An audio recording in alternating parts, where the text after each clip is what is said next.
My brother's wedding planner told me, your family canceled your invite, but want to keep the $65,000 you paid. I replied, cancel the whole wedding.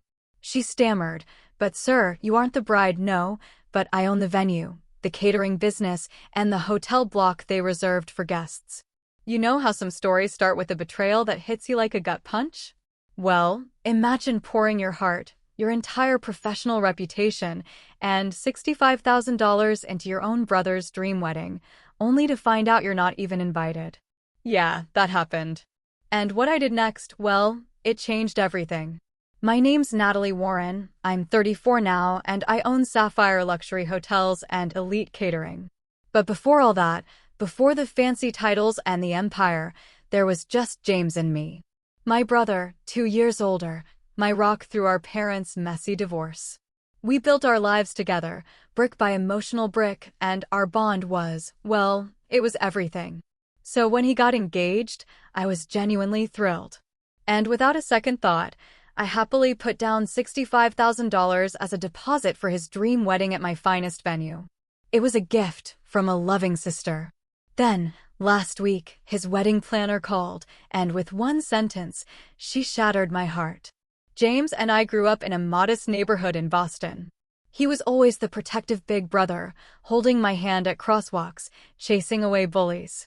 We had that kind of special sibling bond, the kind some people only dream of. Our childhood took a sharp, painful turn when our parents divorced. I was 12, James was 14. It wasn't just messy, it was a full-blown war zone of late-night arguments and slammed doors. Our dad, Robert, was a workaholic accountant, always chasing numbers, never really there for family dinners. Mom, Linda, felt neglected, and eventually, she found companionship elsewhere. Neither of them truly grasped the earthquake their separation would unleash in our lives. After the divorce, it was a Cold War. They only spoke when absolutely necessary, using us as little messengers. Tell your father he's late on the child support again. Or, ask your mother if I can pick you up an hour earlier on Sunday. We quickly learned to rely on each other because our parents were just gone, emotionally checked out. The money situation got tight too. Mom had been a stay-at-home parent and suddenly needed work with skills that were ancient history. Dad moved into a tiny apartment, more interested in his new girlfriend than paying bills on time. By 16, I was waitressing after school at a local diner. James was stocking shelves at the grocery store. We'd pool our meager earnings just to buy groceries when Mom was short on cash. We only have each other, Nat, he'd tell me, as we counted coins on the bedroom floor. No matter what happens, I will always have your back. That promise, that simple, sacred promise, carried us through high school and beyond. When I decided to pursue hospitality management in college, James was my biggest cheerleader. He skipped college, went straight into construction, and worked his way up from apprentice to foreman. Every month, a portion of his paycheck landed in my account, just for textbooks, for living expenses. He never once made me feel like a burden. My career path was grueling, but rewarding. I started at a boutique hotel, front desk, while finishing my degree. My dedication caught my manager's eye, and I was supervisor within a year. By 27, I was director of operations at one of the city's most prestigious hotels. That's when I took my biggest risk. With my savings and a small business loan, I bought a struggling historic hotel, the Sapphire Grand. It was beautiful, a diamond in the rough, but management was a disaster. I worked 18-hour days for 2 straight years, renovating, rebuilding its reputation from the ground up. And James? He was there. Every step of the way. He used his construction connections to find me reliable contractors at fair prices. On weekends, he'd show up with his crew, handling small projects for free. Consider it an investment in our future, he'd say with that familiar wink. The Sapphire Grand soared. In its 3rd year, it was profitable. That success gave me the leverage for a second location, then a third. By 30, I had 5 luxury hotels and launched Elite Catering, a high-end food service specializing in weddings and corporate events. James, through all of it, remained my rock. He celebrated every milestone, consoled me through every setback. When a pipe burst at the Boston location, causing thousands in water damage, James drove 3 hours in the middle of the night to help supervise emergency repairs. He was always there. Our parents, of course, noticed our success. Dad suddenly wanted to reconnect, inviting us to expensive dinners, introducing us to his business associates. Mom became oddly competitive, comparing her modest achievements to our lucky breaks. Neither of them ever acknowledged that their children had succeeded despite their absence, not because of their support. Then, Melissa Blake entered the picture.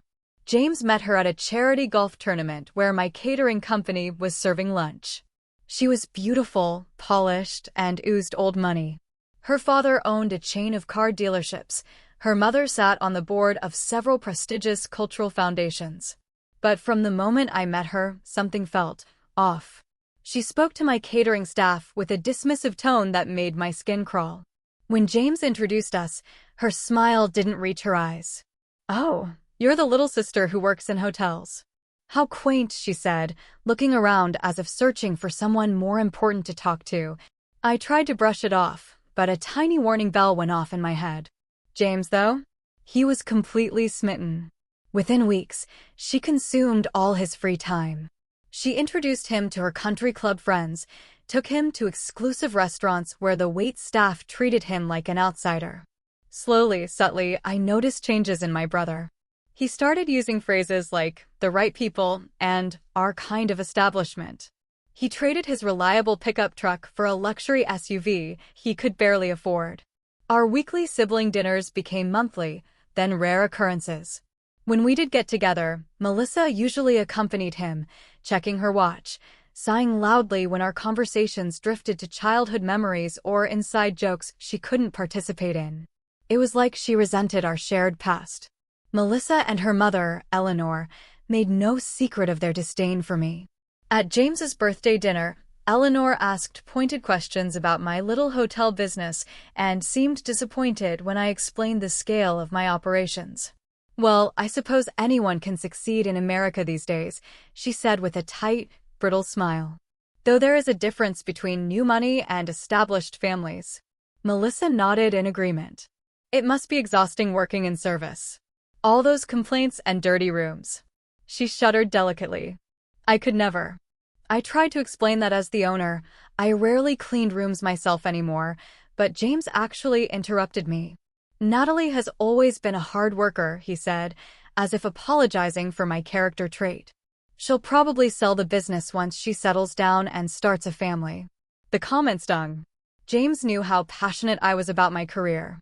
I had never expressed any desire to settle down or sell my companies.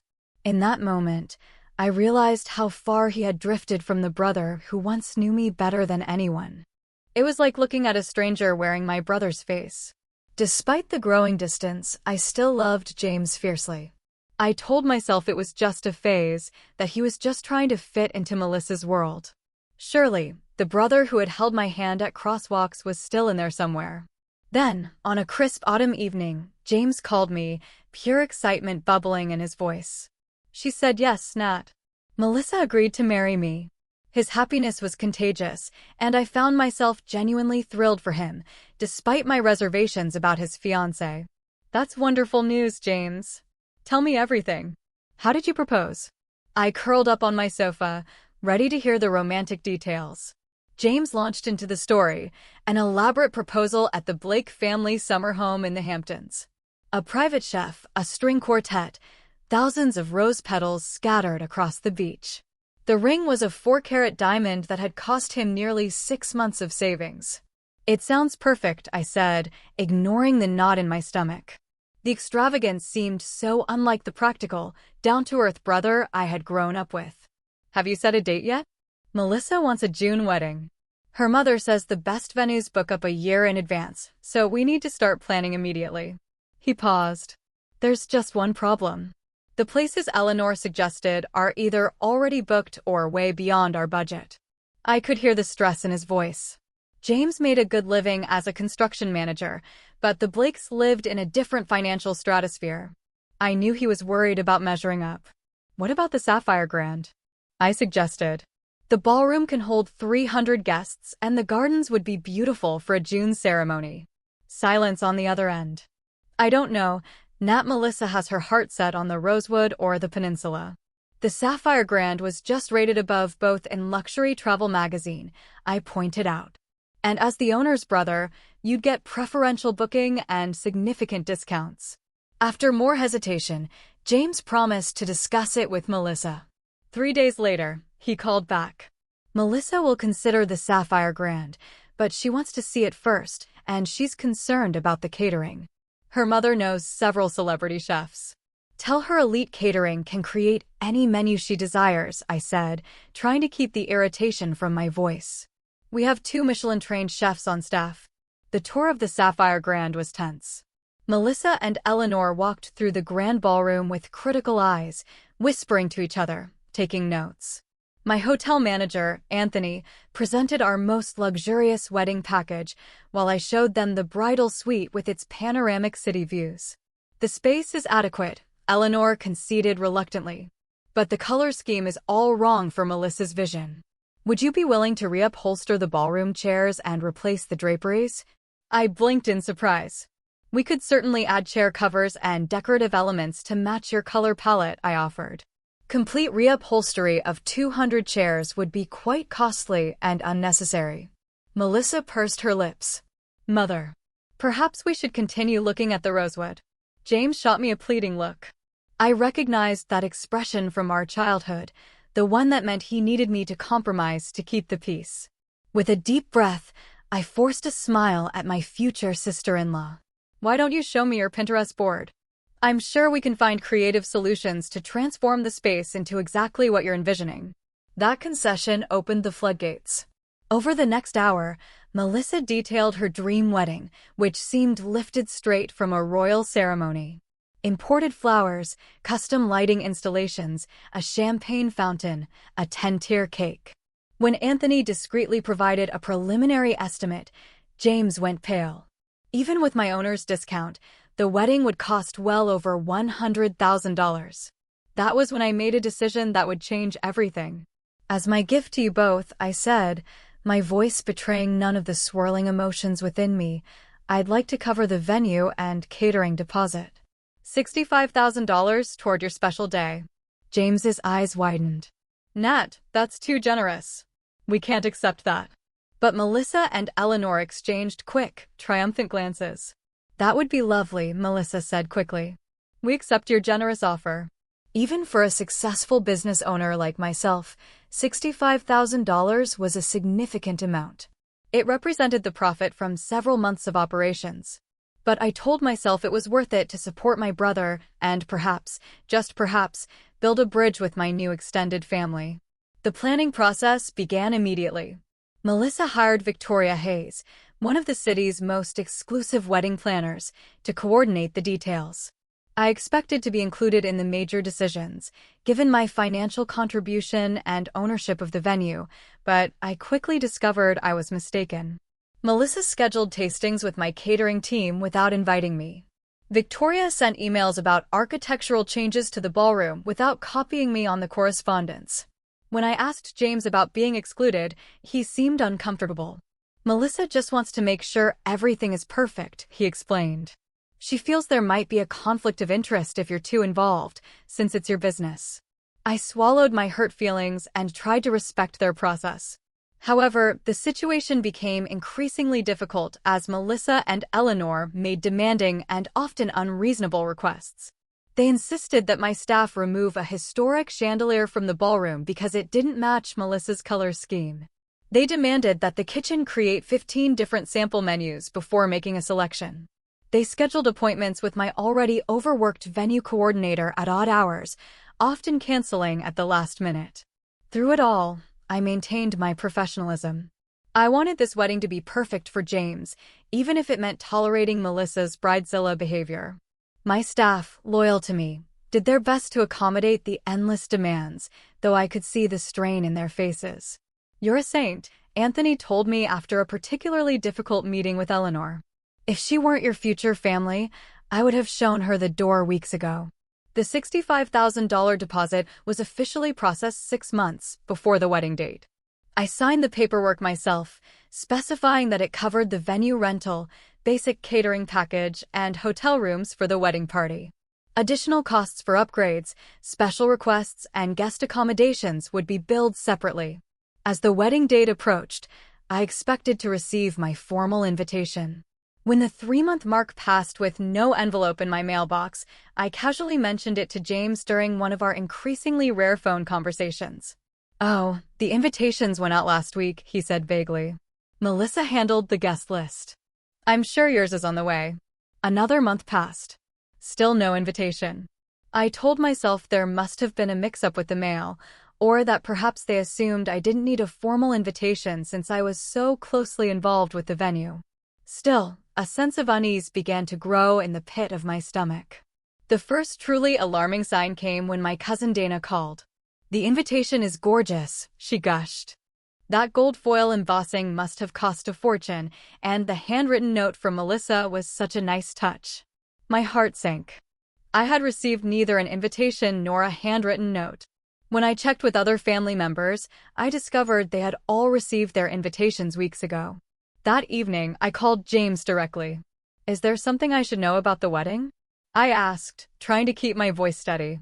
"Everyone else seems to have received their invitations." There was a long pause.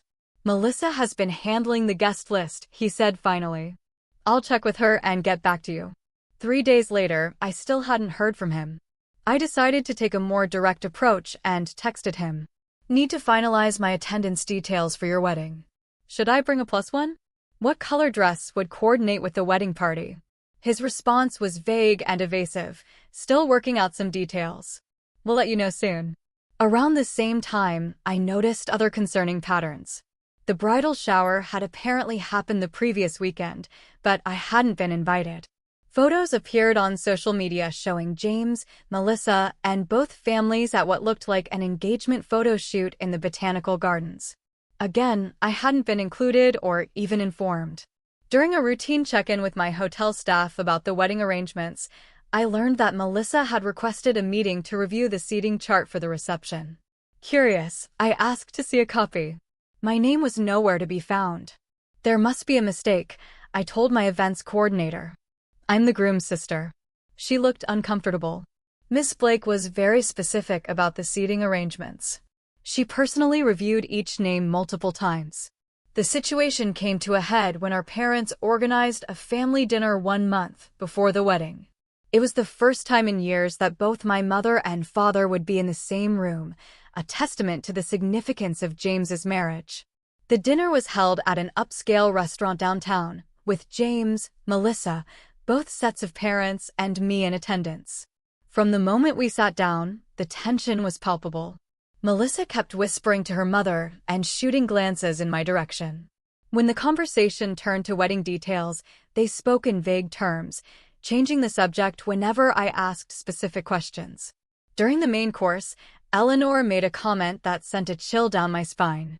"It's so important to have the right atmosphere at a wedding," she said, swirling her wine glass. "The proper guests, the right connections. A wedding is not just a celebration, it's a statement about your place in society." Melissa nodded in agreement. "Some people simply don't understand the social implications of a high-profile event," she added, looking directly at me. "Running hotels is one thing, but appreciating true elegance is quite another." My father, never particularly perceptive about social dynamics, laughed uncomfortably. "Natalie understands elegance just fine.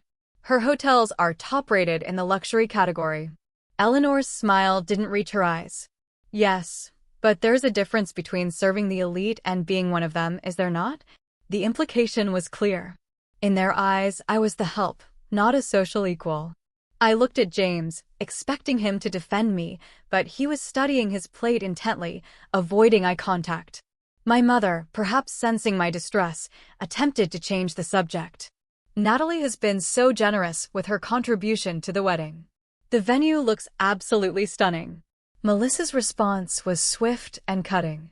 "Yes, the financial arrangement has been helpful, though we have had to make substantial upgrades to bring the space up to standard."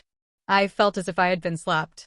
My flagship hotel, the jewel of my business empire, was being described as substandard by a woman who had never worked a day in her life.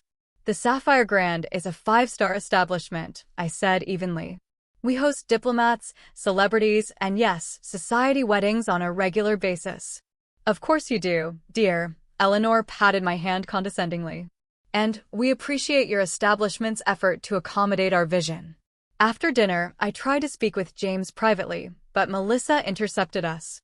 James, darling, we need to discuss the rehearsal dinner with Daddy, she said, pulling him away. The look she gave me was triumphant, almost smug. Later that week, I received a disturbing message from a friend who worked at the country club where Melissa was a member. She had overheard Melissa laughing with her bridesmaids about the hotel girl who thought she was invited to the wedding. She actually thinks she'll be sitting at the family table, Melissa had reportedly said. As if we would want someone like her front and center in the photos, but we need to keep her happy until the big day since she controls the venue. Another bridesmaid had asked, what about the money she contributed? $65,000 is a lot to take without including her. Melissa's response chilled me to the bone. That money is already spent. What is she going to do? Ask for it back? Besides, James says she's loaded. She'll get over it. I confronted James that evening, calling him and demanding answers. Am I invited to your wedding or not? I asked bluntly. Because from what I'm hearing, Melissa has other ideas. James sighed heavily. Nat, it's complicated. Melissa and her mother have very specific ideas about the guest list. They're concerned about maintaining a certain atmosphere. An atmosphere that doesn't include your only sister? The sister who gave you $65,000 toward this wedding. My voice cracked with emotion. You don't understand the pressure I'm under, James said defensively. Melissa's family moves in important circles. This wedding could open doors for both of us. Since when do you care about important circles? I demanded. What happened to the brother who used to say we only needed each other? People grow up, Natalie. They change. Maybe you should try it sometime instead of holding on to the past. His words were like daggers to my heart. Is that Melissa talking or you? I asked quietly, my voice barely a whisper. This conversation isn't productive, he said, his voice cold. I need to go. Melissa and I have an appointment with the florist. As I hung up the phone, I felt a deep, gut-wrenching sense of loss. The brother I had known and loved my entire life was slipping away, replaced by someone I barely recognized. Still, I clung to the hope that this was temporary madness, that the real James would return once the wedding stress had passed. I decided to make one last, desperate attempt to salvage our relationship. I sent James a heartfelt email, reminding him of all we had been through together, expressing my hurt at being excluded from his important day. I assured him that I would continue to ensure the wedding venue and catering were perfect, regardless of my personal feelings, because that was what family did for each other. His response was brief and formal. Thank you for your understanding. I will speak with Melissa about the guest list situation. Days passed with no further communication. The wedding was now just 1 week away, and I had begun to accept that I might not be attending my own brother's ceremony, despite providing the venue and a substantial financial contribution. Then came the phone call that would change everything. It was a Tuesday afternoon. My phone rang, displaying an unfamiliar number. I was in the middle of a budget meeting with my executive team, but decided to answer in case it was related to the wedding. Hello, is this Natalie Warren? A professional female voice inquired. Yes, speaking, I replied, stepping out of the conference room.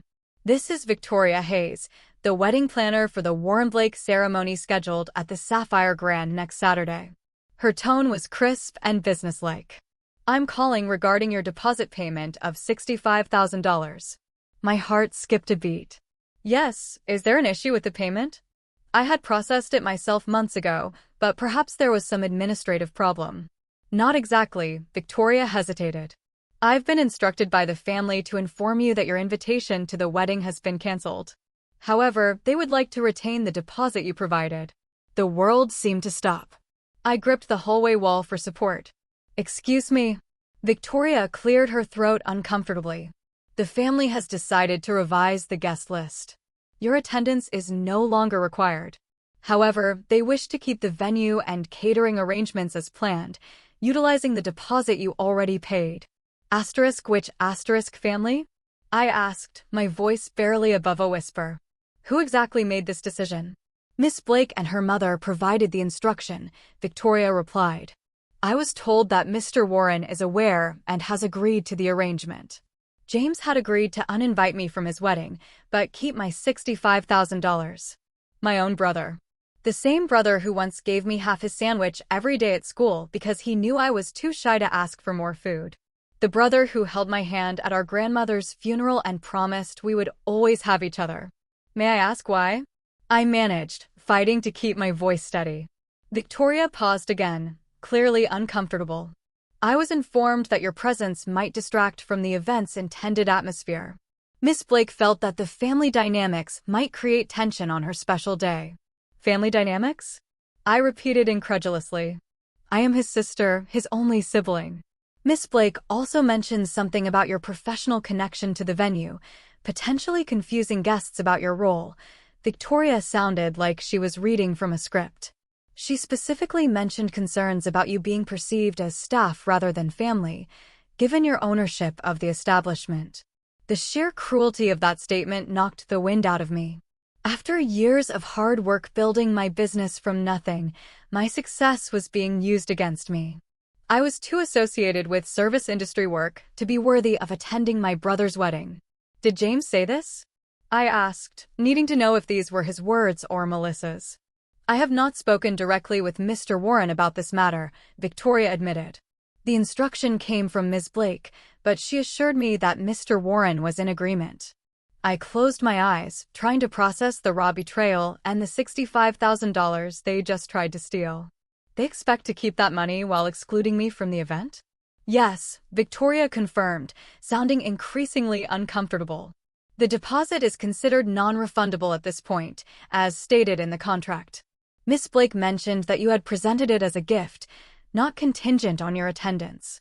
A wave of pure, unadulterated anger washed over me, clearing away the shock and hurt. This was beyond inconsiderate. It was calculating. It was cruel. They had used me for my venue, my catering services, and my money, all while planning to exclude me from the actual celebration. Miss Warren, are you still there? Victoria asked after a long silence. Yes, I said, my voice suddenly calm and clear. I want to confirm that I understand correctly. The bride and her mother have decided I am not welcome at my brother's wedding despite my significant financial contribution and the fact that the event is being held at my property, and my brother has apparently agreed to this arrangement. That is my understanding. Yes, Victoria replied cautiously. I took a deep breath. Victoria, I appreciate you calling me directly. I'm guessing you didn't know that I am the owner of the Sapphire Grand and Elite Catering. There was a sharp intake of breath on the other end of the line. No, I was not aware of that connection. Miss Blake introduced you only as Mr. Warren's sister who had contributed to the wedding fund. I see, I said, a plan already forming in my mind. In that case, I have a message I would like you to deliver to Miss Blake and my brother. Of course, Victoria replied, her professional demeanor slipping as she realized the precarious position she was in. Please tell them that I said to cancel the entire wedding. Victoria gasped. But Miss Warren, you cannot. You are not the bride or groom. You do not have the authority to cancel the event. No, I agreed. But I own the venue, the catering company, and the hotel chain they booked for out-of-town guests. And according to Section 12 of the contract they signed, I reserve the right to cancel any event that violates our company's core values, which include respect and integrity. The silence on the other end of the line was deafening. But the deposits, the guests, everything is arranged. Victoria stammered. Yes, it is unfortunate timing, I said coolly. Please inform Miss Blake and my brother that unless I receive a formal apology and invitation to the wedding by 5 p.m. today, the Sapphire Grand will no longer be available for their event. All deposits will be forfeited as per the cancellation policy they agreed to. This is highly irregular, Victoria protested. I have never encountered such a situation in my career. Neither have I admitted. But then, I have never been uninvited from my brother's wedding while being expected to fund it either. Please deliver my message promptly. I ended the call and leaned against the wall, my heart pounding. Part of me couldn't believe what I had just done. Another part knew it was long overdue. For too long, I had allowed Melissa and her family to treat me with disrespect while I smiled and accommodated their demands. For too long, I had watched my brother transform into someone I barely recognized. The time for passivity was over. If James wanted to choose Melissa's elitist values over our lifelong bond, that was his right. But he would not do it in my venue, with my money, while excluding me from the celebration. Within minutes, my phone began to ring. It was James. I let it go to voicemail. Then Melissa called. Then Eleanor. I ignored them all, returning to my budget meeting with a serene smile that utterly confused my executive team. Is everything all right? Anthony asked, noticing my changed demeanor. Actually, yes, I replied. I think everything is finally becoming very clear. By 4:30 that afternoon, my office phone, cell phone, and email were flooded with messages. Victoria had apparently delivered my ultimatum, unleashing a storm of panic. The wedding was only 10 days away. Over 200 guests had confirmed their attendance. Deposits had been paid to florists, photographers, and entertainers. At precisely 4:55, there was a commotion in the hotel lobby. James had arrived with Melissa and both sets of parents in tow. It was time to face the consequences of my stand. I instructed my assistant to escort the wedding party to my private conference room rather than my office. This was no longer a family matter, but a business dispute, and I wanted the setting to reflect that distinction. When I entered the room 5 minutes later, the tension was palpable. Melissa was red-faced and teary, clutching her mother's hand. Eleanor looked apoplectic, her lips pressed into a thin line. My parents appeared confused and distressed. And James, my beloved brother, looked like a stranger, his face a mask of anger and embarrassment. "What the hell do you think you're doing?" he demanded, the moment I closed the door behind me. I remained standing, hands clasped in front of me. "I'm enforcing the terms of our contract," I replied calmly. And standing up for myself, finally. Melissa's father, Howard Blake, stepped forward. He was a large man, accustomed to intimidating others with his physical presence. "This is outrageous. We have a binding agreement. You cannot simply cancel a wedding with 10 days' notice." I met his gaze steadily. "Actually, I can.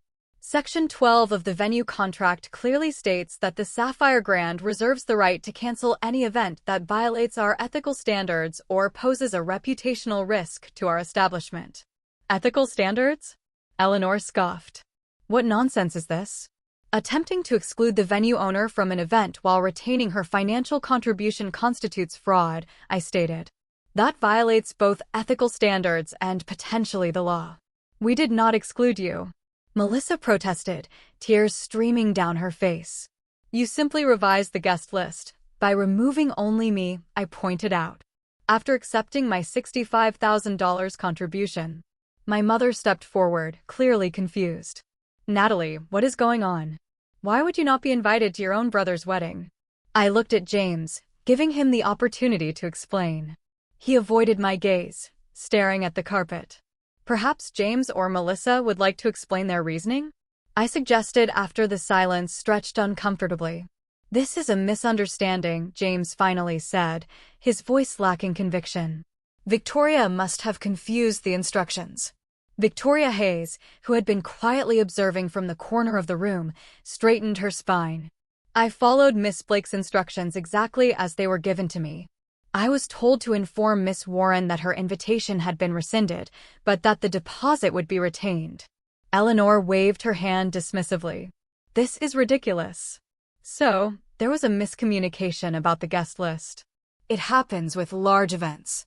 That is no reason to threaten the entire wedding." "This was not a miscommunication," I said firmly. "This was a deliberate decision to exclude me while keeping my money. You offered that money as a gift." Melissa snapped, dropping all pretense of civility. "Gifts do not come with conditions." "Actually, they often do," I countered, "especially when the gift is a business transaction with a signed contract." Howard Blake pulled out his cell phone. "This is absurd. I'm calling our attorney right now." We will sue you for breach of contract. You are welcome to do that, I replied. But the contract is quite clear about my right to cancel under these circumstances. Additionally, I have documentary evidence of the bride's intent to defraud me by accepting my financial contribution while planning to exclude me from the event. That is a serious accusation, Howard growled. Yes, it is, I agreed. Almost as serious as telling your daughter it is acceptable to take $65,000 from someone and then ban them from the event they funded. My father, who had been uncharacteristically quiet, finally spoke. James, is this true? Did you agree to exclude your sister from your wedding? James looked trapped, his eyes darting between Melissa and me. It's complicated, he muttered. It is actually quite simple, I said, feeling a strange calm despite the chaos. Either I am welcome at my brother's wedding as a full and respected family member, or there will be no wedding at the Sapphire Grand. Melissa burst into fresh tears. You cannot do this. Everything is arranged. Our guests are arriving from Europe next week. The custom gown, the flowers, the band that required a 6-month deposit. I understand. It is inconvenient, I acknowledged. But so is discovering that your only sibling has decided you are not good enough to attend his wedding, despite your generous contribution. Eleanor turned to James. This is ridiculous. Call her bluff. We can find another venue. I smiled thinly. With 10 days' notice in the height of wedding season? That seems unlikely, but you are welcome to try. Of course, you would forfeit the deposit here, and most other venues will require full payment up front for such a last-minute booking. The color drained from Melissa's face as she realized the impossibility of the situation. Daddy, do something. Howard Blake looked thoughtful. Perhaps we can come to some arrangement. What exactly do you want, Miss Warren? Respect, I said simply. A sincere apology and acknowledgement that what you plan to do was wrong, and a guarantee that I will be treated as the family that I am at this event. This is extortion, Eleanor hissed. No, I corrected her. This is a boundary. I have spent months accommodating every demand, absorbing every slight, and financing a significant portion of this wedding. In return, I have been treated with contempt and ultimately excluded entirely. That ends today. My mother moved to stand beside me, surprising everyone, including myself. I agree with Natalie. What you were planning is shameful, James. I raised you better than this. James finally looked up, his expression a mix of shame and defiance. You don't understand the pressure I've been under. I understand perfectly, I replied. You have been so desperate to impress Melissa and her family that you were willing to betray the sister who has always been there for you. The sister who helped put you through trade school, who celebrated every success and supported you through every failure. Something in my words seemed to penetrate the fog he had been living in. For the first time in months, I saw a glimmer of the real James in his eyes. I never wanted to hurt you, Nat, he said quietly. Yet you were willing to ban me from your wedding while keeping my money, I pointed out. How did you think that would make me feel? I thought, he hesitated, I thought you would understand that sometimes sacrifices have to be made for the bigger picture. And I was the sacrifice? I asked, my voice breaking slightly despite my resolve to remain composed. James had no answer for that. Howard Blake cleared his throat. Let us be practical about this, Miss Warren. If we agree to include you in the wedding as requested, will you allow the event to proceed as planned? That depends, I said, turning to face James directly. Is that what you want, James? Am I just an obligation to be tolerated, or do you actually want your only sister at your wedding? The room fell silent as everyone waited for James's response. This was the moment of truth, not just for the wedding, but for our relationship going forward. James looked at Melissa, then at me, then down at his hands. I want you there, Nat, he said finally. I always did. I just got caught up in everything. The planning, the expectations, the pressure to make everything perfect. Perfect for whom? I asked softly. He had no answer for that either. Melissa stomped her foot in frustration. This is my wedding. I should decide who attends. It is our wedding, James corrected her, seeming to find his voice at last. And Natalie is my sister. She should be there. She deserves to be there. The look Melissa gave him was venomous. After this stunt, you still want her there? She just threatened to ruin our entire wedding. After you tried to exclude her while keeping her money, James countered, standing a little straighter. Think about that, Melissa. How would you feel if someone did that to you? For perhaps the first time since I had met her, Melissa seemed genuinely speechless. Here is what is going to happen, I said, addressing the entire room. I will allow the wedding to proceed as planned with the following conditions. First, I will receive a formal written apology from the bride and groom for the attempt to exclude me.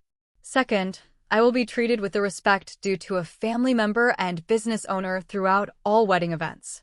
Third, my $65,000 contribution will be acknowledged in the wedding program as a gift from a loving sister, not simply as a venue discount. Howard Blake nodded thoughtfully. Those terms seem reasonable given the circumstances. Father, Melissa protested. Enough, Melissa, he said firmly. Miss Warren has us over a barrel, and you know it. More importantly, she is right. What you and your mother planned was inappropriate and potentially illegal. We are fortunate she is willing to work with us at all. Eleanor looked as if she had swallowed something sour, but remained silent. My parents exchanged glances, clearly processing the family drama they had walked into. Do we have an agreement? I asked, looking directly at James. After a moment's hesitation, he nodded. Yes, and Nat, I am sorry. I should have never let things get this far. It was a start, but I knew we had a long way to go to rebuild the trust that had been broken. Still, for the first time in months, I felt like I might eventually get my brother back. Then the wedding will proceed as scheduled, I said, opening the conference room door to signal that our meeting was concluded. Victoria will coordinate with my staff on the final details. As the group filed out, James lingered behind. When we were alone, he turned to me with tears in his eyes. I can't believe I just did that, he said, half laughing, half crying. Did you see their faces? I did, I confirmed, handing him a glass of water. That was quite an exit. I'm going to pay for it financially and socially, he acknowledged. But the moment the minister asked that question, I knew I couldn't go through with it. All I could think about was how Melissa and her mother treated you, how they were willing to exclude you while taking your money. And I realized that if I married her, I would be endorsing that behavior. I would be becoming one of them. What will you do now? I asked. He shrugged, looking suddenly lighter despite the circumstances. Go back to my apartment, return to work, start over. It will be embarrassing for a while, but at least I'll be living authentically. I squeezed his hand. I'm proud of you, James. That took real courage. I learned it from my little sister, he said with a warm smile. The hotel girl who built an empire while staying true to herself. In the following days, James faced the fallout from his decision. The Blakes demanded repayment for their portion of the wedding expenses, which he agreed to handle over time. Some of Melissa's society friends spread unkind rumors about him, but his true friends stood by his side. As for me, I had my brother back, and that was worth more than any business deal or social connection. The Sapphire Grand suffered no lasting damage to its reputation. In fact, Victoria Hayes later told me that my handling of the situation had earned respect in professional circles. Everyone knows the Blakes can be difficult clients, she confided. The fact that you stood your ground while maintaining professionalism has only enhanced your standing.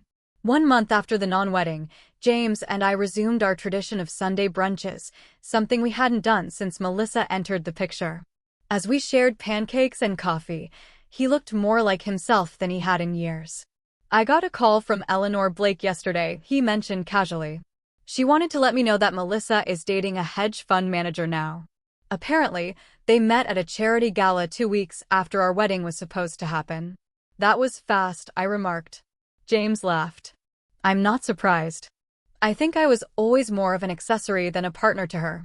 The successful contractor with the rugged good looks who could be molded into an acceptable society husband. And now I'm dating someone new, too, he admitted with a sheepish smile. Remember Sarah from the city planning office? We always got along when I was submitting permits. She called to check on me after hearing about the wedding, and we ended up talking for hours. Sarah is wonderful, I said sincerely.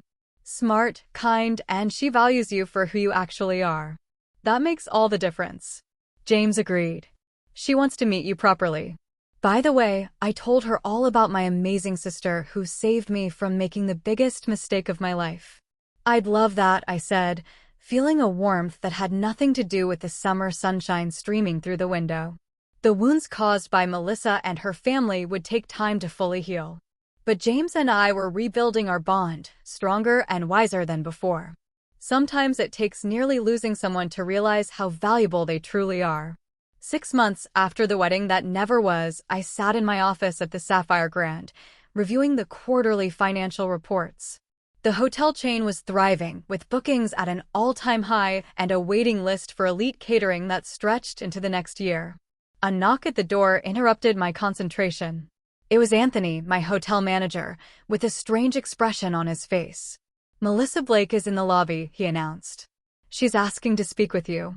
I set down my pen in surprise. "Melissa? Did she say what this is about?" "No, but she seems different. Less imperial, if you know what I mean."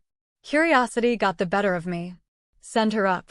When Melissa entered my office, I barely recognized her. Gone was the perfectly coiffed society princess with designer clothes and flawless makeup. This Melissa wore simple jeans, a sweater, and minimal cosmetics. Her hair was pulled back in a casual ponytail. "Thank you for seeing me," she said, her voice lacking the entitled edge I remembered. "I know this must be unexpected." "Please have a seat," I offered, gesturing to the chair across from my desk. "What can I do for you?" Melissa sat down, folding her hands nervously in her lap. "I came to apologize properly this time, not with some lawyer-drafted statement." I raised an eyebrow, but remained silent, waiting for her to continue. "What I did to you is inexcusable," she admitted. "Trying to exclude you from James's wedding while keeping your money was not just rude, it was cruel and potentially criminal. I was so caught up in creating the perfect society wedding that I lost sight of basic human decency." "What brought on this revelation?" I asked, genuinely curious. She sighed. "After James left me at the altar, I was angry and humiliated. I blamed everyone but myself. I quickly started dating Curtis, a hedge fund manager. My mother introduced me to him, thinking I could just replace James and move on. I heard about that," I acknowledged. "Curtis proposed after just 6 weeks," Melissa continued. "My mother was thrilled. His family has even more money than we do. But then I overheard him talking to his friends about me." Her voice cracked slightly. "He said I was high maintenance, but good arm candy for client meetings. He said he could train me to be the perfect corporate wife." "That sounds painful," I said, feeling an unexpected twinge of sympathy. "It was a wake-up call," she admitted. "For the first time, I saw myself through someone else's eyes, and I didn't like what I saw. I broke off the engagement and started therapy." My mother was furious, but my father supported my decision, surprisingly. "Howard seemed to have more self-awareness than Eleanor," I observed. Melissa nodded. "Dad pulled me aside after the therapy announcement and told me something I'll never forget. He said, 'Melissa, I indulged your mother's social climbing because I thought it made her happy, but it turned her into someone I barely recognize, and now it's doing the same to you.'" "Powerful words," I murmured. "It has been a difficult few months of self-examination," she continued. "I have had to confront some ugly truths about myself and how I treated people, especially you and James. The therapist helped me see that my behavior stemmed from deep insecurity. Despite all the privilege I grew up with, I never felt good enough on my own merits." I studied her closely, looking for signs of manipulation or insincerity. To my surprise, I found none. "I don't expect forgiveness," Melissa said, meeting my gaze directly. "I just wanted you to know that I recognize the harm I caused, and I am working to become a better person." "I appreciate that," I said carefully. "Genuine apologies are rare." "There is one more thing," she added, reaching into her purse. "This is for you." She handed me an envelope. Inside was a cashier's check for $65,000. "Your deposit," she explained. "It should have been returned to you immediately after the wedding was canceled. It was wrong of me to try to keep it." I stared at the check in surprise. "Thank you. This is unexpected." "It is the right thing to do," she said, simply, standing to leave. That is all I wanted to say. "Thank you for seeing me." As she turned to go, I found myself asking, "Have you spoken to James?" She paused at the door. "No. I thought about reaching out, but I decided that would be selfish. He seems happy with Sarah from what I've heard. He deserves that happiness without me complicating things. With that, she was gone, leaving me to ponder the strange encounter. People could change, it seemed, if they were willing to face their mistakes honestly. That evening, I met James and Sarah for dinner at my newest hotel property. They were glowing with happiness, clearly well matched in values and temperament. Sarah was warm, intelligent, and treated the waitstaff with genuine kindness, something I noticed immediately. "You'll never guess who came to see me today," I told James over dessert. When I recounted Melissa's visit and apology, his eyes widened in disbelief. "Melissa Blake admitted she was wrong and returned the money voluntarily? Are you sure it was really her and not an imposter?" I laughed. "It was her, though, a very different version from the woman you almost married." James shook his head in wonder. "People can surprise you, I guess, though I'm grateful every day that I didn't go through with the wedding." Sarah squeezed his hand affectionately. "So am I, selfishly." The whole experience taught me something important, I reflected.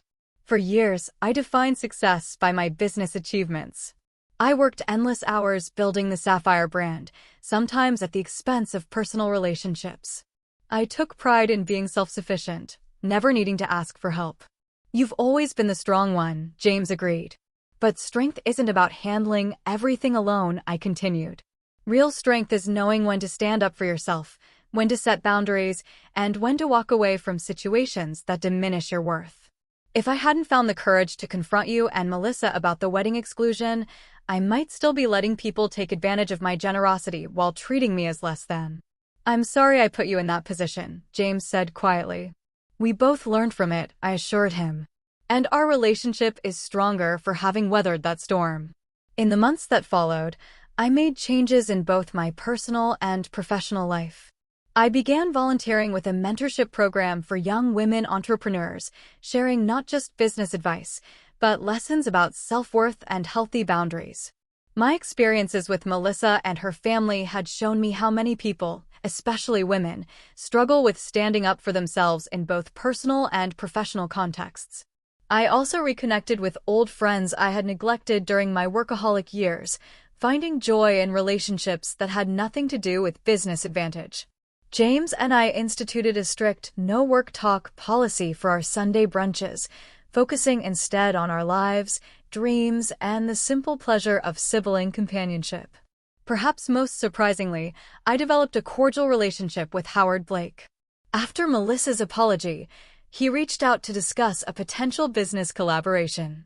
Over lunch, he confided that my handling of the wedding situation had earned his respect. "I built my car dealership empire by recognizing talent and integrity," he told me. "You demonstrated both. Eleanor and Melissa may have wealth and social connections, but you have something more valuable: character." The $65,000 check from Melissa went into a special fund I created to help couples who wanted meaningful weddings without financial strain. The True Love, True Values grant provided venue and catering services at the Sapphire Grand for couples who demonstrated authentic commitment to each other and their communities. As for my brother, he and Sarah became engaged a year after the non-wedding disaster.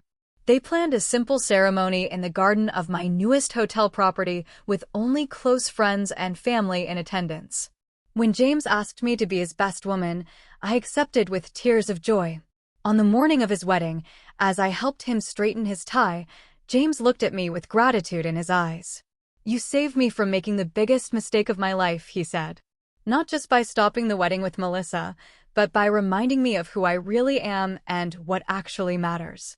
"That's what family does," I replied, echoing the words I had spoken during our confrontation a year earlier. "The real kind, not the kind that only values status and appearances." The lesson I learned through that painful experience was profound. True self-worth comes not from what you accomplish or who accepts you, but from honoring your own values and refusing to compromise them for approval or advantage. Sometimes the most loving thing you can do for yourself and others is to say no when someone tries to diminish your worth. The path to healing began with that difficult stand, continued through rebuilding authentic connections, and led to a life richer in meaning than I could have imagined. By refusing to accept disrespect, I had not only preserved my dignity but helped others, including Melissa, confront important truths about themselves. Life offers many tests of character. The wedding that never happened became one of mine, revealing strengths I didn't know I possessed and values I would never again compromise.